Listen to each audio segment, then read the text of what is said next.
Welcome to everyone as they start joining us this morning. I sent around an email earlier just saying that we have room for 100 people on here, but then we are live streaming onto YouTube as well for those people that that can't get on kind of fast enough. I guess it's like the fastest finger on the button at the moment for like who can get in quickest.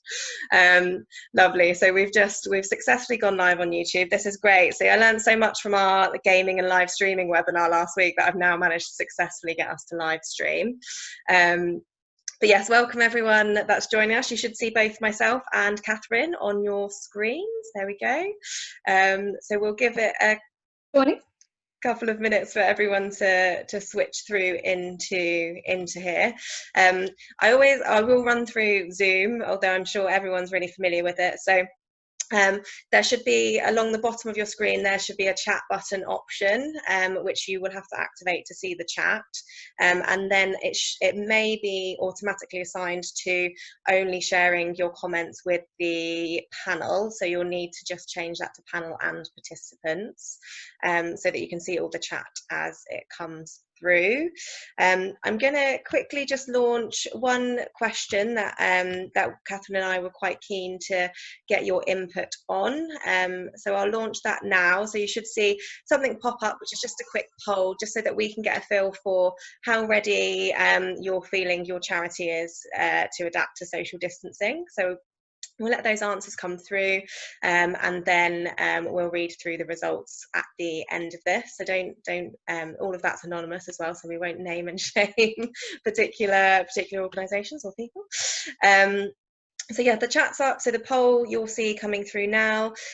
We will be using the chat throughout the webinar, so there's a couple of points on the presentation where we have questions that we'd like your thoughts and input on, so feel free to answer those.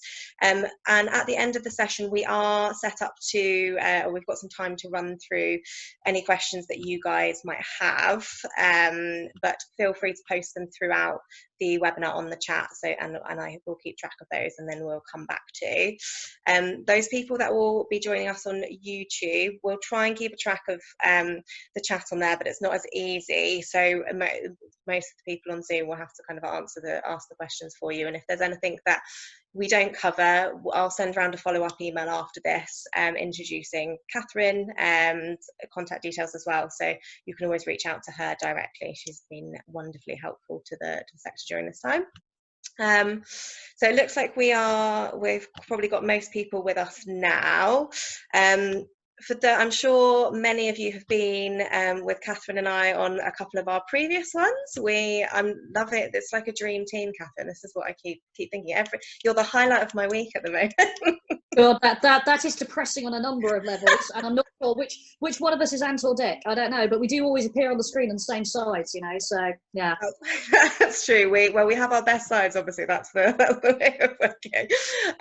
And for those of you who've not been with us before, so this is the sixth webinar in our series. The recordings of the others are all on YouTube. So if you've missed out on those, they cover a range of different topics. So feel free to go in and check those out. For those not involved with me previously, Ashby Jenkins Recruitment is normally a recruitment agency covering digital innovation and fundraising roles. Most of my team, including myself, are ex-fundraisers, so we've got some really good insight into the sector and focus on building strong relationships with our clients, which is how I came across Catherine in the first place. And we have decided to host these webinars as a way of obviously supporting the sector through this crisis and these challenging times. So hopefully you'll find them really useful. Today we will go into how to adapt your traditional fundraising channels to social distancing, and we are delighted to be joined by Catherine for that. So Catherine Miles is from Catherine Miles Consulting. For those not familiar with her background, she was previously Director of Fundraising at Battersea, Breast Cancer Now and Anti Nolan, and recently set up her own consultancy to help organisations grow and I guess adapt their fundraising. In the last couple of months, Catherine has been hosting roundtables with directors and CEOs across the sector, as well as providing kind of one-to-one advice sessions to individuals. So she is a font of knowledge and always direct in her delivery, which is, I'm sure, is one of the reasons we have so many people with us today. So we'll go through all of this, and then we have our next webinar. We've got a week off next week, but the one after we will be hosting on the theme of philanthropy, and we'll be doing that with Antonia Newman, who is the Associate Director of Philanthropy from the Royal Marsden, but also comes from Croc. For those of you that don't know, she is an amazing major donor fundraiser. But today, Catherine, so we have got a lot to cover, haven't we, in our slides? We have. So welcome everybody. Thank you for your time today. I know you're all really busy. Hope everyone is settled in with a cup of tea and coffee. It is sadly just fractionally too early for a gin, although some fundraisers may feel like it. It is still too soon for that. So we will send around the recording and the slides after this. And as Ashby said, do please post away questions and chat as we go. And Ashby, I think you're going to work some magic and share your screen right now. I am indeed. Let me Indeed. And I guess the first thing to say is, I suppose a lot of you, I'd imagine right now, have had a quite difficult few weeks and challenging times. But the important thing to remember is your donors still want to keep supporting you. It's coronavirus that is getting in the way and stopping them supporting in the way they want to. So we're seeing great responses to emergency appeals. Ashby and I were just talking earlier about what I've heard most recently from fundraising directors on the Zoom calls is that the April and May actuals have looked better than they thought they were going to be. We can see attrition has returned to its normal level on regular giving. And 30% of donors are saying they're giving more or they're giving to new causes. So people want to give. The challenge is how we adapt fundraising to our new normal, which of course is a terrible bit of jargon already. Ashby, could you move on to the third slide, to the little picture? This is marvellous, my lovely assistant. This is fantastic. There we go. Fabulous, this is great. So in terms of the environment we're going to be working in, as we know, many people are likely to continue to still be working from home, including ourselves, in full or in part. We'll be practicing social distancing, and today we'll look at how different income streams can adapt to that. We'll be likely to be dealing with a significant economic downturn, and there's likely to be waves of local or national lockdown, or indeed your supporters, your staff suddenly needing to isolate with the Trace and Test apps working. So this is going to be the new environment for us to adjust to, probably at least for 2 to 3 years, I suspect. And we have our first chat question for you here. This is your first bit of interaction. This is great. So we'd love you to post in the chat field. How have you been looking to actively upskill yourself to cope with the changes in fundraising? So have you been looking for training? Have you been searching for information online? Have you been talking to other fundraisers? And also, what would help? If you've been struggling to find information on this, what do you actually need? Yeah, I think this is it will be really interesting to get everyone's feedback on this, just because it's obviously so much is new to us nowadays. I know a lot of people are looking into live streaming and gaming, which we'll come on to kind of later, and obviously this is all about adapting. So it'd be really great to hear what training courses you found have worked for you, just in case there are other people on here that haven't had exposure to those ones. So it'd be great to kind of just share all of that. Absolutely, and the Zoom calls I've been doing with people which are for directors or heads, there's ones coming up on mass participation, there's some more fundraising directors ones coming up, so if you'd like to get on one of those, they're off the record. People have been really willing to share openly, which is a great thing of our sector, so do email me, cmilesconsulting@outlook.com if you'd like to get onto one of those. But thank you everyone who's posting away. So if you move on to the next slide, the first area we'll look at is retail. So obviously charity shops are going to be allowed to open from 15th of June with social distancing in place. Now, what you're likely to see there is a big influx of stock if you have retail shops. We've all been clearing out our wardrobes and our cupboards, but that's potentially going to lead to an oversupply problem, a reduction in your sell-on rates for rag prices, and pressure on warehousing. So there's some challenges here about how you bring your retail activity back. So those of you who have already got retail activity online, there may be opportunities to scale that up or start it for the first time. And of course, things that work well there are specialist areas like vinyl or rare books. And actually Click Sargent have done some great stuff on that over the years. And then it's a real opportunity to assess which of your shops can operate profitably with social distancing. So which are going to be able to run with lower footfall.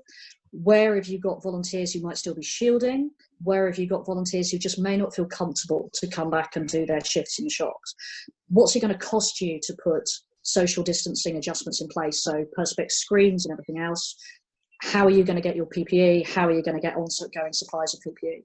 So there's lots of things to think about here. And what you might find is it makes sense, as large charities are doing, to bring back your shops phased by phased and really focusing on the ones that can operate in net profit under these circumstances. You may also find there's some outlets that you can't run profitably like this. It's just not possible with the footfall. So there may be ones where you're either going to look to hold for a while or possibly need to get rid of those sites.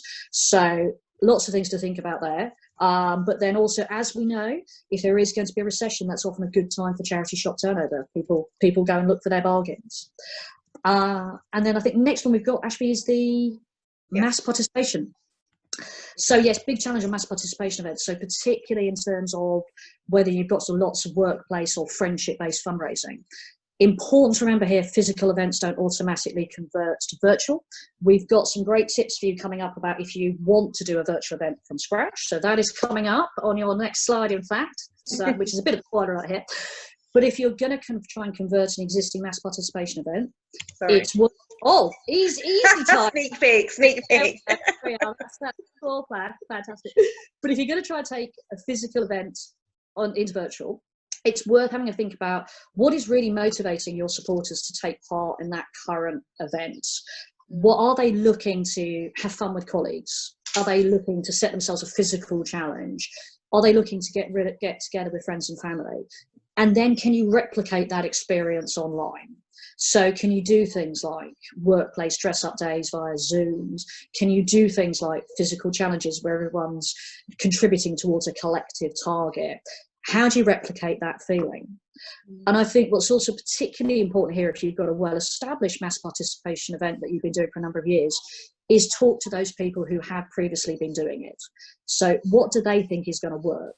How do they think this could adjust to virtual and online and work for their workplace, for their friends and family? And of course, there's a great opportunity right now to have those conversations with them by Zoom, have those conversations sending out survey monkeys. But I think it's really important to take advice from the people who've actually done the event in the past about how it could transition over. And if you want to have a look at an example of one of the biggest mass participation events that does currently have a virtual version of itself being tested, Cancer Research UK's Race for Life has Race for Life at Home. They have a Facebook group that currently has 6,000 sign-ups to it, and that's being positioned as set yourself a 5 or a 10k physical challenge to do from home. So it'll be very interesting to see. They've had take-up of people starting to fundraise, do that. They've had sign-ups to take part. So very interesting to see if a mass participation of that scale does successfully transition across. It's interesting as well, because I'd imagine a lot of fundraisers over the years have kind of been trying to put forward testing of new ways of working and new events, and maybe because everything had been working really well, had those ideas knocked back, whereas I guess now is the perfect time for people to, if you've heard a no before, now is the time to get the yes, with when everyone's feeling a little bit more open to trying new things and trying to experiment. Absolutely. And we know charities are ramping up their capacity on digital. We know jobs are coming onto the market on digital and in innovation teams as well for exactly that reason. So yes, good opportunity to make your business cases and pitch for that right now. If we pop on to the next slide, which you saw briefly before, here's some thoughts we've got on what makes a successful virtual event. And again, I've been talking to a large number of teams in the sector about what they have tried, what's worked, what's not. So I think the idea of keeping the concept simple, coming up with a simple idea that people can grasp easily, and then, as we know, our wonderful supporters will flex around that. They will come up then with their own little versions of it, but have your headline concept quite simple. Setting a collective target or goal is motivational for people. So there's evidence that supporters find if you set these challenges up where participants compete against one another, they find that a turn off. That's not what they're trying to do from their values perspective, but doing a collective goal can be really good. So there's a great example of this from Anthony Nolan. The 2018 Anthony Nolan London Marathon runners got together at the start of coronavirus, through their Facebook group for runners, and they set themselves a collective target to run locally the distance from Land's End to John O'Groats. And they mapped it all on their Stravas, and they shared and they contributed to this collective mileage. And they produced a great video of how and why they did that. And there's a link to that in the further information at the end. But it's definitely worth having a watch of it, because it's a really interesting example of historic events participants who had just stayed in touch on Facebook, bouncing crazy groups, people, other participants, their Facebook page, set up their Just Giving page. And Facebook groups are really, really important as drivers for this type of activity. And then it's so important to make the supporter journey as frictionless as possible. Somebody's just sitting in the chat there. The audience I lost you for a little bit there as well, Catherine. Yeah, it's back now. I don't know whether, so the making it easy to engage bit, I think that is a bit that that went under. And I think, so in terms of that, you were saying kind of make sure you use as many different channels as possible so that people can kind of engage in ways that they want, rather than being really prescriptive and saying this is a Instagram only type thing, or this is a via Facebook Live or whatever. Yeah, absolutely. And I think that thing around seamlessness then within that. So then when you're setting up your supporter journeys, making it really smooth and frictionless. We know as fundraisers, every time there's a problem in the supporter journey, we'll lose people, they'll drop off. So setting up those APIs going out to set up a fundraising page, having weekly emails, try to make that journey as frictionless as you possibly can. Then incorporating digital rewards, if you can do that, can work really well. So great example from this with CRUK and Triathlon, sending people digital badges to put on their social media profiles when they hit certain fundraising milestones. There could be some great opportunities to do that via Zoom backgrounds, for example. Fantastic for people to showcase to their colleagues that they've hit a certain fundraising target in their Zoom background. And there's an interesting thing at the moment about charities testing when they ask people to raise a certain minimum as part of a virtual event. Say, we'd like you to raise £100, giving people the option to do that via donation rather than going out to their audiences for sponsorship. And that's because there's some feedback from supporters that they're not sure about their friends and family's financial circumstances at the moment. And that idea of actually, I'd just rather pay it myself as donation might gain some traction. So it's worth testing both. There's definitely still the market for people to go and seek sponsorship, but it might be worth offering the donation option as well. Yeah. And I think what's interesting is we are seeing some really, really successful ones in the market. Yeah, it's one you mentioned Anthony Nolan there, and obviously you've got a background of involvement with them. But the thing, just in case people don't know across the sector, is Anthony Nolan has an amazing stewardship journey for their high value event fundraisers and things like that. So that their relationships, and that's one of the things that Catherine is famous for, I guess, is that that major donor approach to really high value, either community based or challenge event fundraisers. So where you've got those relationships already in existence, it's thinking about how do you richen or deepen the involvement with those people, how do you enrich the relationship. Just on the chat as well, so if you still have your chat set to just panelists and not panelists and attendees, if you can switch that, just so that I think people are hearing different bits of the bits of the chat conversation, so if you can do it so that everyone can see, so panelists and attendees, that would be wonderful. Next slide. On to the next slide. So yeah, a virtual event that I really liked, that I guess a number of you probably have seen, Refuge did a squat challenge. So asking people to do 100 squats a day for a month, which certainly I'm not sure my knees could cope with. It was driven and delivered through a Facebook group. They had 5,000 people joining the group, over 1,000 fundraising pages set up, and they raised 105k, which is fantastic. And they were aiming for about 40k. And it's a totally new event, totally new initiative for them. Their costs were about 20k to do the promotion through Facebook and set things up. So with 85k net, that's a 5-to-1 ROI. So it shows what's possible if you get a concept that can work and is easy for people to do, and that Facebook group is great. You can actually have a look at it online and see how participants were encouraging one another all the way through. They were posting photos, they were posting how much they'd raised, and it was really great. So that's one I've really liked in the sector. And again, it was something that Refuge actually set up fairly quickly, and sort of in the start of lockdown. So we have another chat question for you there about what other virtual events or live streams have you seen that you've thought have been really, really good? What other charity things have you seen that you think that is a great event? Yeah, no, that would be great to hear what everyone's saying. And another interesting thing about Refuge, and I know we've touched on this before, but I don't think they furloughed many of their fundraising team, did they? Which meant they had everyone on board to kind of get behind this event and run with it. Yeah, absolutely. And I think one of the things that, from talking to people across the sector, of course, lots of charities have been in a financial position where they've had to furlough, but that has really impacted on people's abilities to obviously set up fundraising pipelines for 2021, and also to take advantage of the opportunities that are there in the current market. And I know for those of you who have been on furlough, it's obviously a worrying time. And for those of you that have still been working, lots of people have had huge workloads, doing 2 to 3 different jobs at the same time. So I think that importance of, yes, trying to keep as many of your fundraisers fundraising as you can is really key. And absolutely also one of the other great things that Refuge did was they brought forward their fundraising investment earlier in the year, and then they also successfully went to their board and got additional investment. So, and I think they've exceeded this year's financial target within 4 months, because they've done, and they've raised over £2 million online through digital channels. Now, obviously, they've had a situation here where coronavirus has totally impacted and increased the spike for their services, and that's been prominent in the media. However, it shows what's possible, and it shows what's possible if you've got quick decision making from your senior staff and board to back fundraising and keep that investment and those staff flowing. As we know, you can't raise money without fundraisers. We are essential. In fact, we should be really viewed as key workers. Fantastic example coming through on the virtual chat, which is wonderful. Yeah, thanks for sharing those, guys. That's really useful. A couple of those I haven't seen before. Although I have enjoyed the overdress photos that I've been seeing on people's LinkedIn, which is great. Clever about Glam Up is it's a concept that the originators have then gone and taken to charities around the world.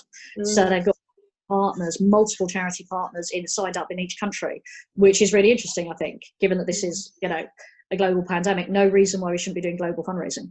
No, completely. Okay, let's go on to the next one.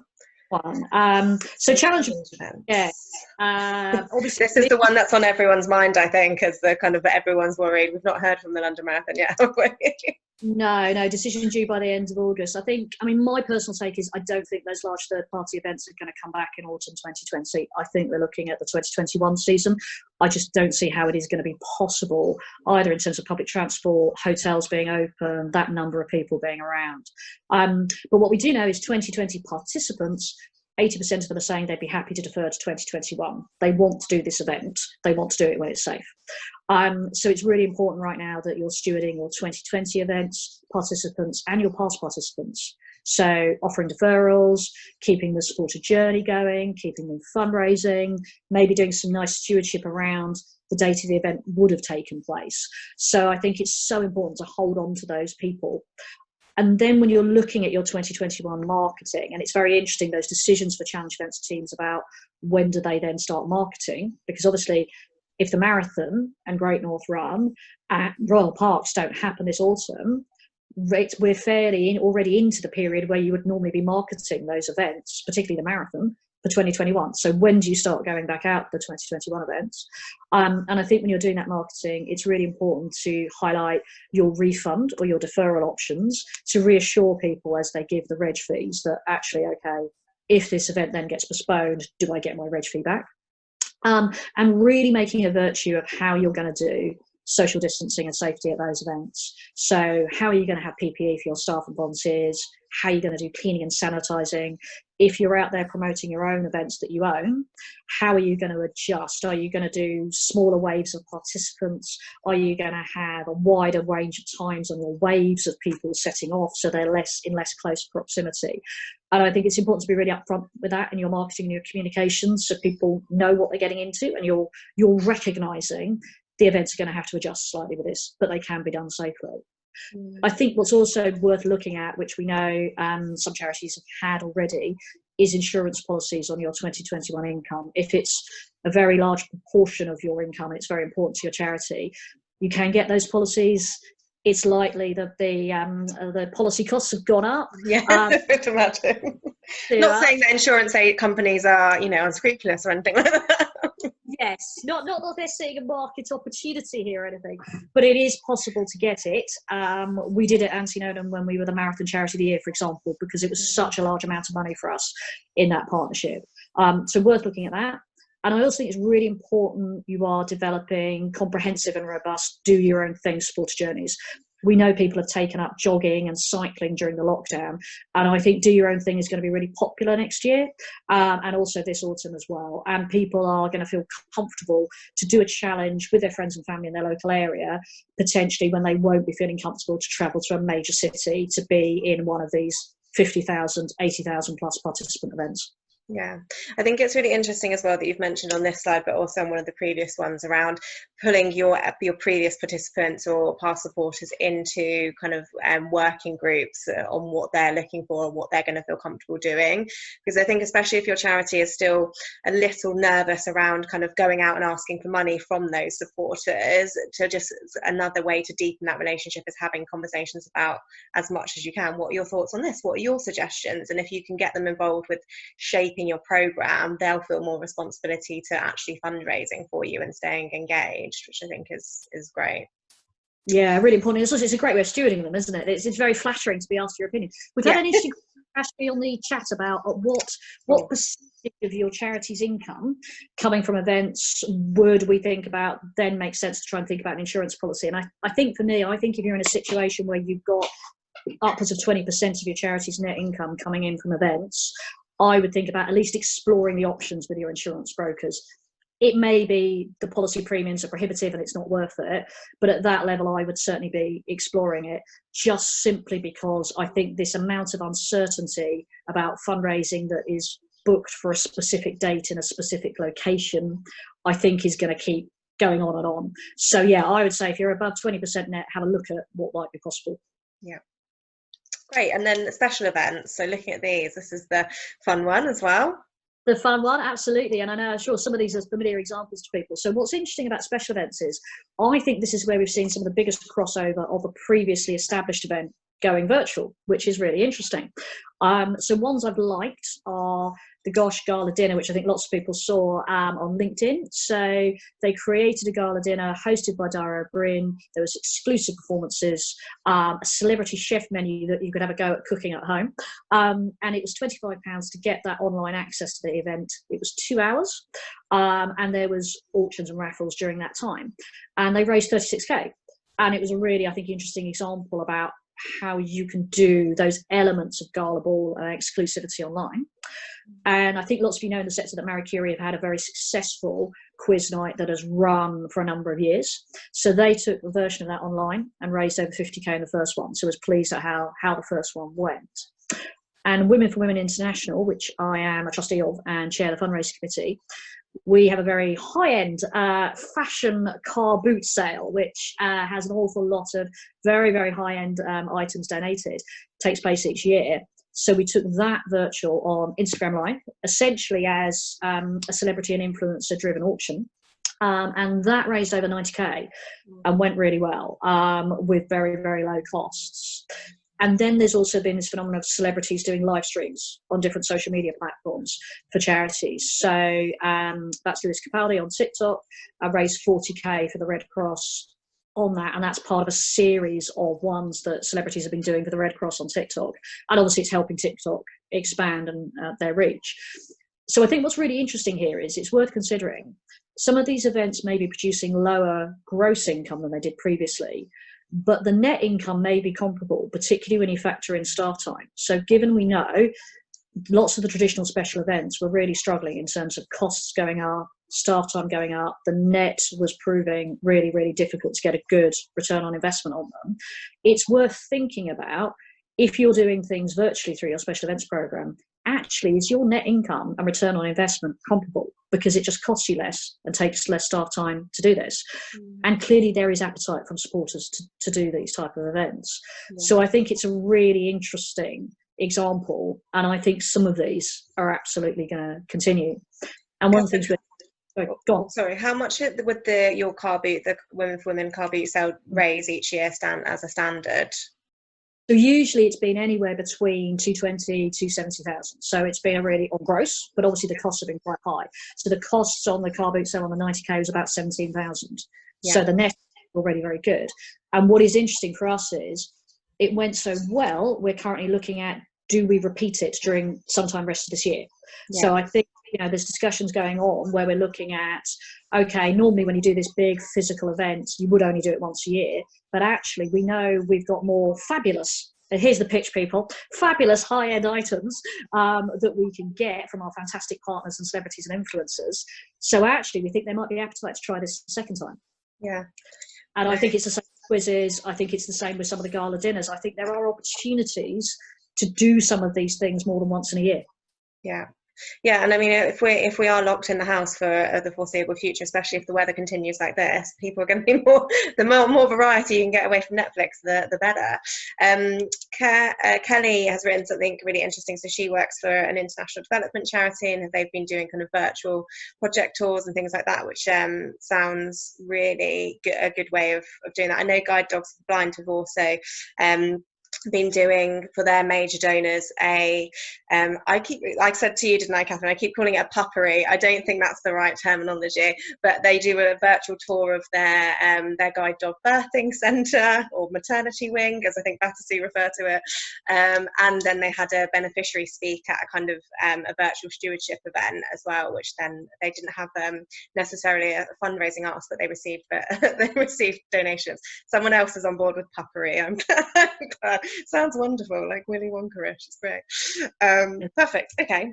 Indeed. I should say at this point, I'm clutching my Battersea mug here, which people might be able to see, and I should confirm at this point, Battersea absolutely refers to them as maternity wings, and actually has the most wonderful one down in Windsor in New Kennels, which seriously looks the most deluxe thing you've ever seen in your life. And who knows, could well be repurposed for the NHS, because it's such a luxury suite for the Battersea expectant mothers, which is just a wonderful thing. And also we have a further chat question for you there. Has your charity tested any virtual events? So these could be virtual special events, virtual physical challenges, any other virtual events, and if so, how did they go? If you're happy sharing that, I should say we'll download the chat string and send it around everybody as well, actually, because we've got some great examples for everyone to share. Yeah, no, really nice. And Kelly, I might actually just pick up with you and tap your brain after this, just in terms of what you've been doing, because it sounds really, really interesting. So that would be great. So next, I think those examples of using virtual to do stewardship and actually sometimes being able to monetize that is really great. So lots of charities have done great Zoom calls with their major donors and their chief execs. And they've done similar things where they've done webinars with their service staff or their service users, and people have really enjoyed that. Or done a little bit of webinar of behind the scenes of how they're adjusting their projects and services right now, which is great. And actually at Women for Women International, we've also tested getting quite a high profile speaker that people are interested to hear, and running it as a paid webinar. And we kept the ticket price quite accessible. I think the ticket prices range from £10 to £30, but again, it's sold out. And I think there's, as you said, there is appetite for that type of content because everyone is at home. Personally, in a very middle-class stereotype, I spent most of the previous couple of weekends on Hey Digital Festival, which was fantastic to sign up and see those sessions online. And again, Hey, you can pay £10 to get into the back catalogue of sessions. So I think it's worth all charities thinking about what content have you got, or what could you create, either as stewardship or again as a paid opportunity, because obviously you potentially get several hundred people on a webinar paying you £20 to hear somebody speak about the charity's work. Again, it's an income stream. Yeah, I actually like looking at the cost of Gosh's event. It seemed quite low, that £25. It's obviously an accessible level, but for 2 hours of kind of entertainment with celebrity hosts, like, and obviously it's a test for them, and it depends on who you've got. But it definitely looks like it was good value. So there's I'm guessing there will be a lot of testing around kind of pricing points for the charity sector kind of coming up. So moving on to community. So talking a little bit, and some of you will have seen one of these examples last week on our gaming and live streaming webinar. So I just thought I would share a couple with you. There was a lady on last week from Royal British Legion who'd been doing some really interesting stuff. So I just wanted to share that. So obviously, Catherine will come on to some ways that you can adapt traditional community fundraising, thinking about the digital community fundraising, which is actually a term, so I shouldn't put it in speech marks, but looking at how your charity can adapt to this. So I think most organisations are, or if not, have set up channels on Twitch now, so that you can kind of build your own online and digital community on there.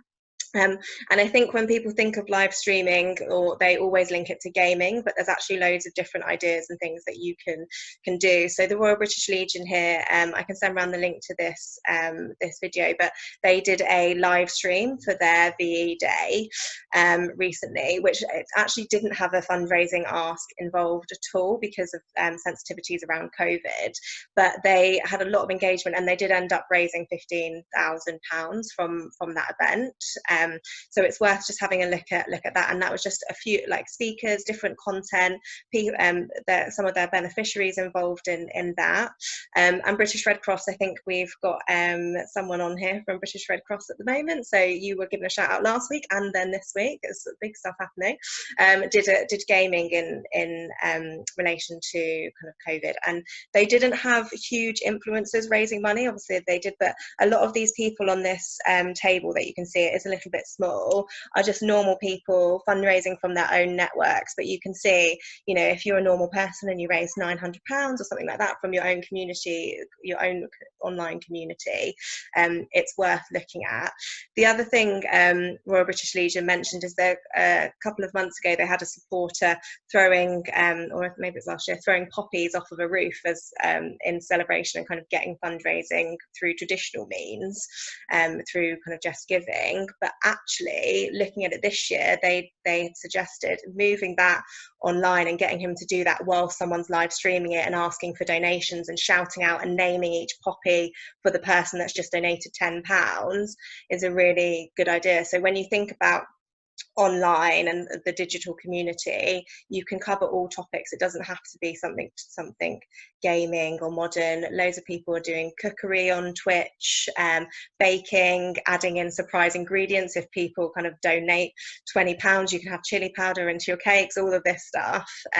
So it's taking everything you would normally do and all of those traditional community fundraising activities and thinking, how can we live stream this and how can we ask for donations? It's accessible for all charities. Absolutely, and I think the gaming community is fantastic, is huge, really engaged, really philanthropic, and exactly as you said, it's the big gaming influencers are brilliant at doing live streams, but also it's the regular gamers. And the interesting thing we found when we tested it at the Battersea and when we looked at the profile of the gamers is they are wealthier and older than you might think they are, because I had the stereotype of, okay, these are teenagers, people in their early 20s in their bedrooms. Huge proportion of them are professional male, we should stereotype this, and actually in their 40s and early 50s. And it's because, frankly, folks, it's my generation. We were the first kids. I've still got my original Space Invader console because that is potentially worth a fortune now. It was the first one out.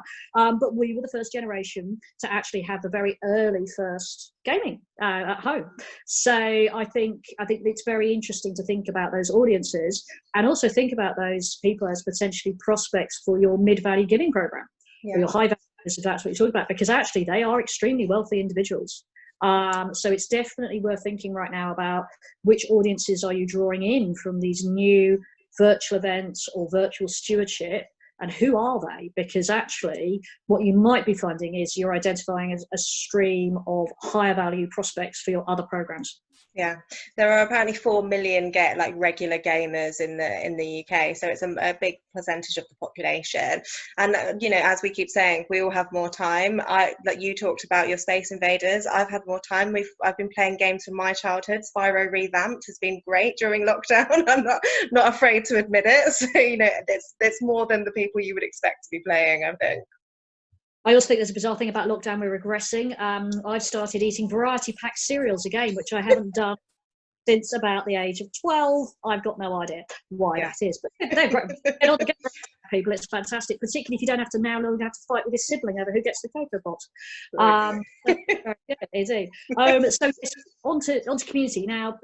Bit more of a challenge, I think, for the very traditional community fundraising.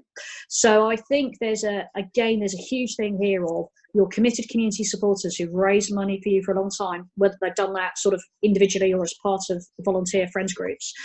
Sit down and talk to them about what they think is going to work for them. Now, we know a lot of that demographic might be in the shielding age groups. They might be 70 plus or have friends and connections that are. So really sit down and talk about what do they think is going to be possible for their groups, what do they think their connections are going to want to do, and how might they adjust their fundraising. I think where there is going to continue to be a move away from cash. So the reduction in the UK using cash has been phenomenal. And it's actually quite extraordinary that even ice cream vans have gone contactless. One of the few things I've actually spent money on in the last few weeks is ice cream, which is very, and again, contactless. So I think that looking at how you're using contactless collection tins and buckets, expanding that, rolling that out, using them for the first time if need be. I think there's definitely some community fundraising that has a slightly more natural fit to social distancing, which might be ideas you could suggest to your community fundraising volunteers. So things like gardening openings, sponsored walks, that type of activity that's outdoor where people don't have to be in close proximity. And lots of people on the chat field have rightly been giving a good shout out to Marie Curie and their resources online, which are downloadable, which someone has helpfully shared the link to, about how they help their community supporters carry on with the virtual community fundraising that's sprung up. So I'm sure you probably had supporters that have started to do their own Zoom quizzes, their own gin tasting nights, various different activities, head shaves at home. So if you can see that is coming in from your community supporters, what's working, how do you share those tips, those downloadable resources, and how do you share that with your other community supporters, or practical examples of things that people can do for you. And I think within this, what's so crucial for us as a sector is that regardless of whether your community supporters can raise money for you right now or not, that you maintain your close relationship with them. I think one of the things we are not great at as a sector is if we've got a supporter who maybe isn't raising money for us or giving to us right now in any given financial year, the tendency is to move away from them or not to prioritise them or potentially even drop contact with them.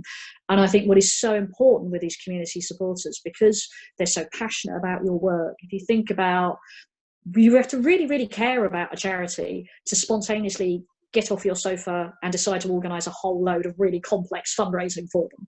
So it's so important you keep the stewardship journeys up with these supporters, you keep talking to them, you keep updating them on what your charity is doing, because it will be a couple of years before they can return to their barn dances, but you're going to need them. And they're going to also, if you look after them now in this time, they will stay with you and they will come back. So really, really important to hold on to them. Yeah, interesting. So Faye's just commented she's from Marie Curie and pleased to hear them. I think it's between Marie Curie and British Red Cross as to who's getting the most shout out on the webinars around like virtual fundraising. They seem to be at the forefront of everything.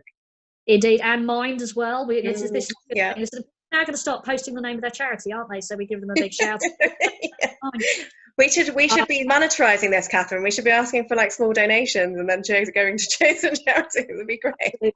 We take payment, right? This is absolutely fine. Indeed. So yeah, and then face-to-face.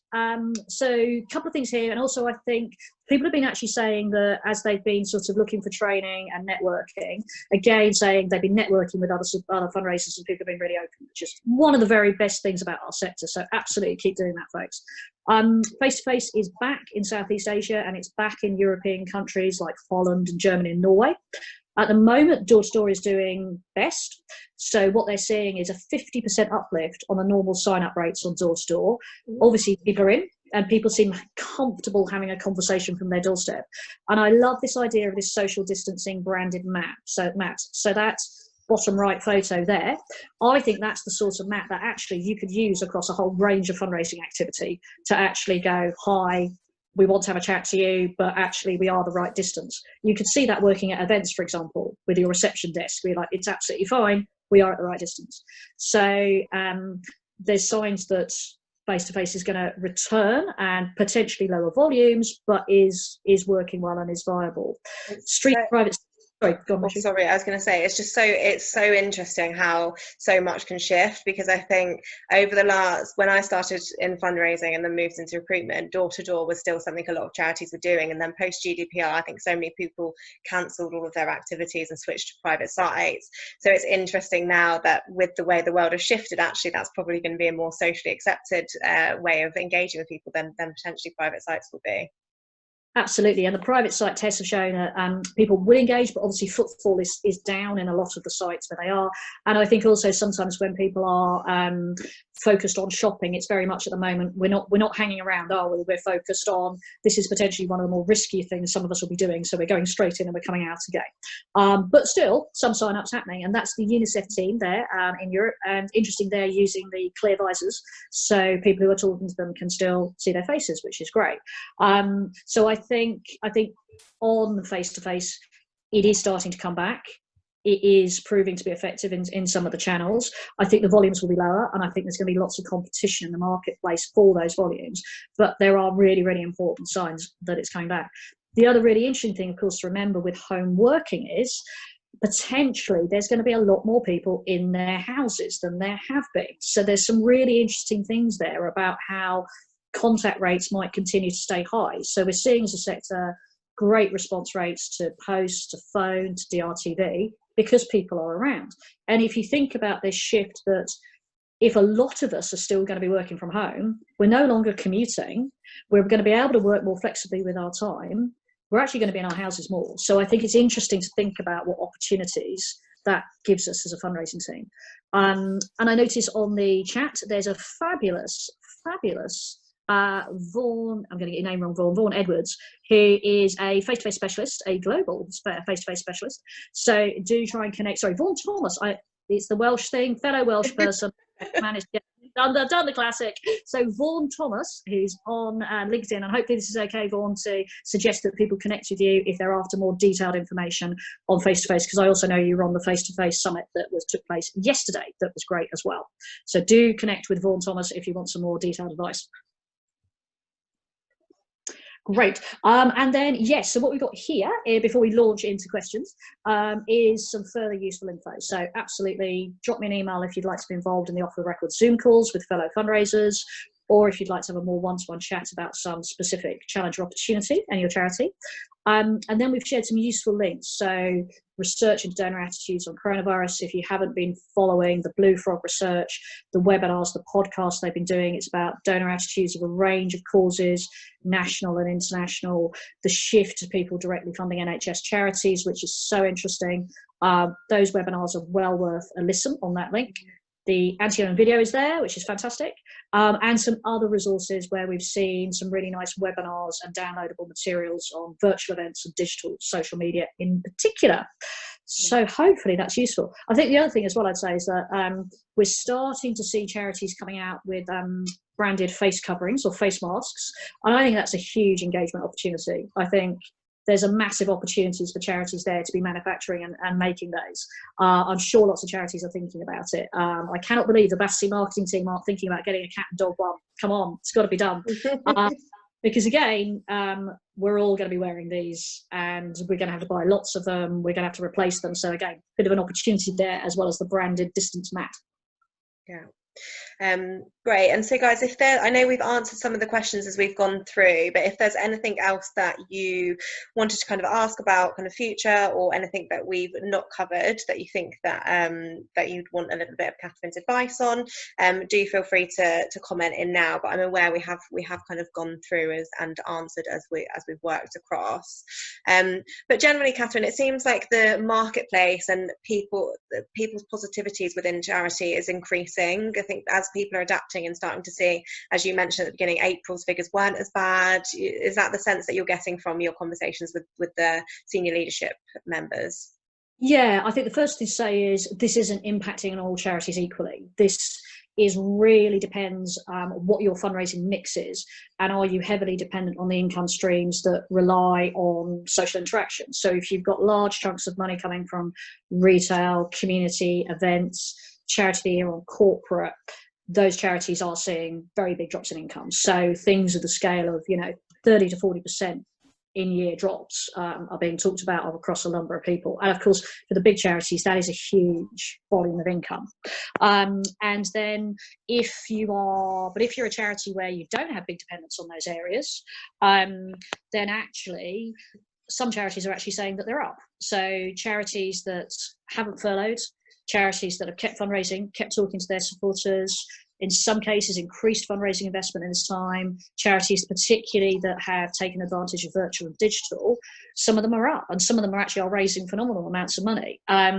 So it's different, it's patchy, but yes, definitely a lot of the messages are April and May has been nowhere near as bad as we thought it was going to be when we redid our figures in March. I think there are very big questions about 2021. I think, as we all know, as fundraisers, with the lead-in times, what we do right now will determine our money in 2021, 2022. And I think, speaking to a lot of fundraisers, there's lots of, well, we're going to be just about okay this year, but investment has cut back so much. The impact of the fundraisers being on furloughs for so many weeks has lost so much lead-in time. There's challenges about trying to bring on board new major donors and corporate partners in particular. So I suspect we're going to probably see waves of impact. And that actually, I think as ever, the charities that keep fundraising, keep investing, that are able financially to do that and have the financial resilience to do that are going to come through this better and stronger than others. I think the other thing to say is, of course, what this has done, it's highlighted and brought pressure on areas where charities had issues with their fundraising mix or issues with their financial resilience and ability to cope with a financial shock like this. So for a lot of people, the challenges they're facing right now have been brought on by coronavirus, but they were issues that were there in the charity and in the fundraising program to begin with. Yeah. Okay. Interesting. And I know, so Keisha, I think I've got that right, has asked about corporate fundraising, because I guess that's an area that we've not gone into loads of detail here. Any kind of tips for that, or what you would maybe say? Yeah, so I had a call actually with a corporate fundraisers yesterday, some of whom I think are on this, which was fantastic. And what they were saying is that their warm donors have absolutely stuck with them, that particularly things like CRM and sponsorship is holding up. Staff Charity of the Year, obviously a lot more difficult, but companies still wanting to stay with them. They're seeing a trend of partnership periods being extended because companies right now don't really want to go into a big pitch and selection process. So I think we'll start to see some more renewals of existing partnerships. They've seen delays in pitch process of things that they were being shortlisted with, because understandably for a lot of companies, now's not the time to do that. So again, the importance of maximising your existing warm partners and the challenges of bringing on new pipelines.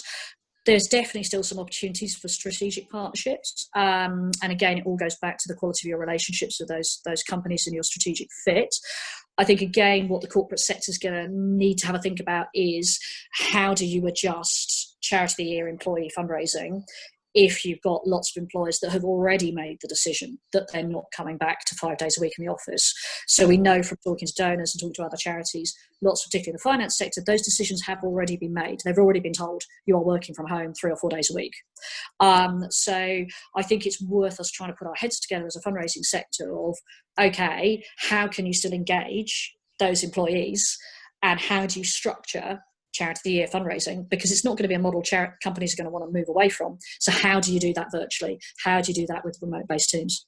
Yeah, and I think that's a really interesting area, actually, Keisha, that a lot of that we've definitely not covered throughout the ones that we've done together, Catherine, and I think tapping into those virtual fundraising isn't as obvious yet how to do that. So it's something that we'll look into, and I'll keep everyone updated about whether we can kind of put something together on a webinar together with some insight on that as well. Great. And then I know, just in terms of time, I don't think we had any other questions, so what we can do is we'll wrap it up for now. For anyone that's been on, if you enjoyed today, if you can post on LinkedIn and tag Catherine and I, just giving feedback or saying you enjoyed it, that would be really great, as we're trying to obviously raise the profile of these and get as many people coming as possible. And I will send around an email after with the slides, with the chat, and I'll also send around a recording of this so that you've got it to reference back to, or can send it on to colleagues or someone in your network. And then I will also send through details of upcoming webinars as well. It's something that I've definitely really enjoyed doing, as I said earlier, even if it is a sad highlight of my week. And yeah, we'll keep you in the loop about anything new that's coming up. But thank you so much for joining us, and thank you again, Catherine, for sharing your insight. It's always valuable.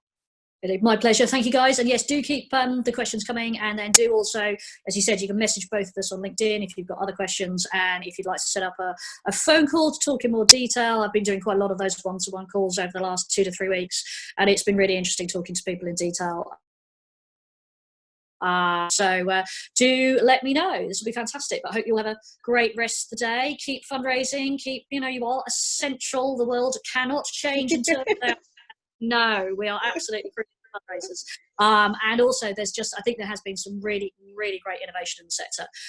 So actually, as a whole, as a sector, I think we've responded really, really well. So keep going, and particularly for those of you on furlough, keep your skills and knowledge up so you can hit the ground when you're back in. Yeah, perfect. All right, thank you so much, everyone. Have a wonderful rest of your week. Take care. Bye. Bye, guys.